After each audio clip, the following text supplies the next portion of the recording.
It's the KGEZ Good Morning Show with Robin Mitchell and John Hendricks. And joining us, gubernatorial candidate Ryan Busse. Good morning, Ryan. How are you boys doing this morning? You have some riveting news updates. We got a red-tailed hawk. we got a sewer overbilling, which is honestly, that's a pretty crappy story. Yeah. You've been out there on the road, shaking hands and talking to people. Man, we've been all over the place. We did event number 137 the other night, and I'm just on the road today to Browning, meet with a bunch of folks here, and then we're off to Great Falls, and then down to Bozeman and over to Missoula. We're in Miles City and all points east last week. So yeah, we've been putting on the miles. It's a big state. Yeah, it is that. I want to ask you about a debate because we're hearing now they're trying to figure out the debates for Kamala Harris and Donald Trump. Are you going to debate our current governor? So we have already accepted a debate invitation issued by lead newspapers, Montana Public Radio and Montana PBS. That's in early October. And so far, the governor is behaving like one of my favorite chickens out in our chicken coop, which I have named Egg Gianforte, because that chicken, too, is afraid to debate me. So we'll see if this governor is going to shake free of that chicken moniker or not, but hopefully he'll debate us in October. Okay, now, in the world of marketing, hide your similarities and accent your differences. You've certainly done that regarding the property tax issue. How is that being met with people that you talk with on the road? I have to tell you that Montanans across the political spectrum and across the state are really upset, angry, frustrated, spitting nails, whatever you want to say about property taxes being jacked up. And the thing about property tax bills is they go in Republican mailboxes and they go in Democratic mailboxes. They're kind of a bipartisan thing. Folks are upset, and they should be. Our taxes did not have to be jacked up like this. This governor failed to do what the previous four governors have done. Two Democrats, Schweitzer and Bullock, two Republicans, Roscoe and Martz. They were all presented with the same sort of problem. Property tax or property values have gone up, and if they don't adjust the state property tax rate, folks are going to get walloped with a big tax increase. Well, the previous four governors looked at that and said, oh no, we're not going to dump this on homeowners in this state. But not this governor. He did dump this big property tax increase on the homeowners of this state, and it's got people rightfully mad. I don't blame him. He put this in his budget. He planned for it. And then he blamed county commissioners and city officials and schools and everything else, and it's completely on his shoulders. So in November, if your property taxes have gone up or your rent has gone up, just remember that when you blacken that little oval, vote for us because we're going to fix this thing. Any idea what possessed him to do it this way?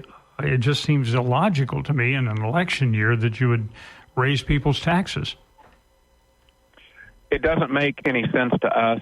I have to tell you guys, I mean, the governor owns four mansions. I think property taxes going up a little bit here or there, $3,000-$4,000 on this mansion or that mansion. To him, it's not a big deal.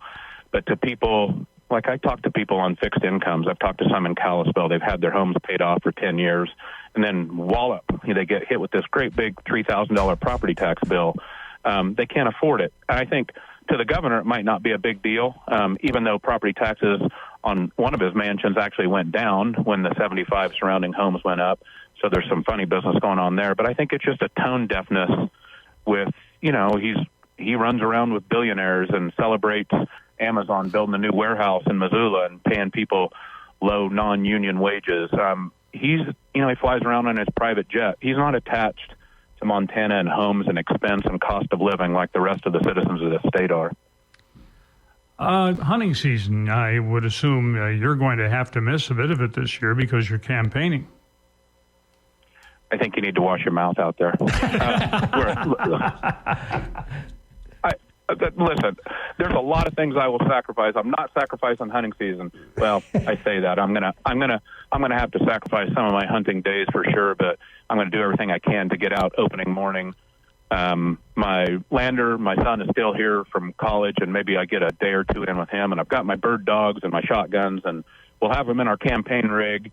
And so if you see a gubernatorial candidate out traipsing through some public land with his bird dogs, I can tell you one thing: it's going to be me. Very good, Ryan.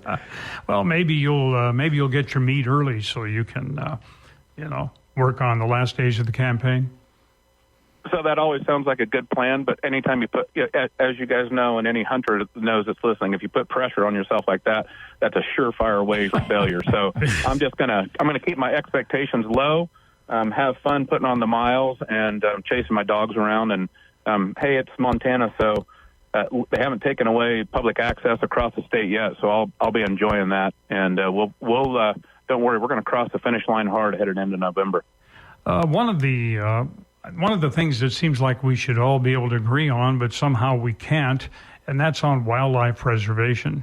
Are we going to find a way to get a meeting of the minds here and actually get it done?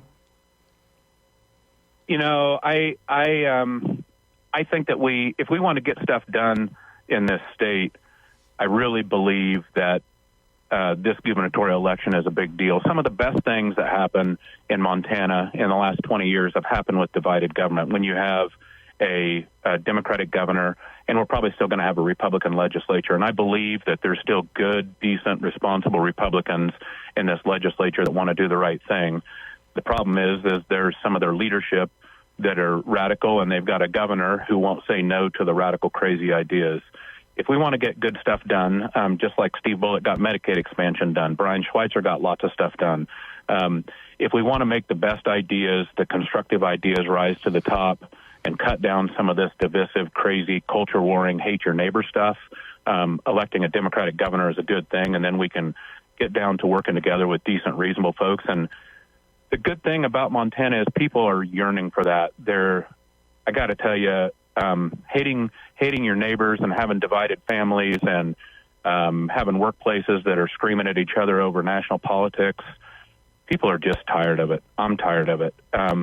This state is more valuable than that, and it's been very heartening to me to see so many Republicans showing up at our events just saying, man, I can't take it anymore. I have never voted for a Democrat, but I'm voting for you guys because I can't take this Gianforte divisiveness anymore. So we're heartened, and we believe we can get good stuff done. Well, that's some of the best news I've heard in a while. Robin and I, of course, are in the thick of it every morning, so we get both sides. And and the quibbling. Every now and then we come up around a story that has to do with, something else, and it's refreshing, which is scary to me because we're talking about bloodshed somewhere else in the world, but at least we're not talking about, politics. Yeah. Yeah. It's. I will tell you, just people are so hungry. I'm sure listeners are here listening. I remember this place 20 years ago when we all banded together and just did what we thought was right for this state. And I think folks really, really want to get back there. This last legislative session, we spent half or two-thirds of it, our state did, just trying to get people to hate each other. And that is just not the Montana that any of us love. We've got a governor who is trying to now rip apart this beautiful egalitarian fabric that we all enjoy in the state where we all are equal. When we step on our public rivers, we're all equal. When we step on our public lands, we're all equal. When we give our kids equal access to public education, that's an equalizing force. He's trying to tear that apart and make one path for billionaires and wealthy people and a lesser path for everybody else. And that's just not the Montana that any of us love. I joke a lot about the beauty of Montana as you walk into a bar, and you don't know if you're talking to a cowboy, a hippie, or a teacher, or a cowboy, hippie school teacher. They could be all three. And that there really is a beauty in that non-judgmental, non-pulling rank on each other. All of us in this together. I think that's what Montanans really desire, and that's what we're all about. When we say we're in this to get our Montana back, that's what it's all about. I'm going to let you just have a couple of minutes here of freeform consciousness, Ryan. Let us have it. Well, in our estimation, there's three things that are important in this election. Number one, we just got I-128 on the ballot. That means, and let's stipulate something here. President Trump is exactly right when he said The Dobbs decision returned all of this question on privacy, abortion, women's health care rights back to the states. He's exactly right. It did. And guess what? We live in a state. And we live in a state where Greg Gianforte signed 5 restrictive abortion bills. He wants to be in the doctor's office with women. He said his proudest achievement was signing Senate Bill 154. Senate Bill 154 promises to strip the right to privacy from our Constitution. That right to privacy covers your most basic freedoms. All of us on this call today, everybody listening, the freedom of over your own body. I don't know what could be more basic than that. So it's on the ballot. Gianforte vehemently opposes it. Not only does he oppose it, he's trying to do everything he can to be in the doctor's office and restrict the freedom of women and, frankly, the freedom of all Montana citizens. That's really important. This property tax bill, huge deal. The way that they have jacked up property taxes on everybody is indicative of the tone deafness and the desire to make this into a playground for wealthy people and make it hard on working folks. We're going to fix that. And the last thing is the way that he is dismantling fish, wildlife, and parks, the way that he is constricting access, the way that he's the only governor in the history of this nation, all 50 states, all years, to ever sue to block a public river access. That is blasphemy. That is disqualifying in the state of Montana. We have the most liberal, egalitarian, beautiful stream access law in this nation, and it's sacred to Montanans. We have to protect that. We will protect it. We'll expand access, and we'll remake the Fish, Wildlife, and Parks Commission into a North Star for this country so that we all have equal access to the things we love to do. Well, thank you for a great conversation this morning. Candidate for governor, Ryan Busse. Stay safe out there. Thanks. The wind's blowing over here east of the mountains. I know that's a shock to you, but we're going to put our nose into it and go. Okay, thanks, Ryan. Take care. Okay.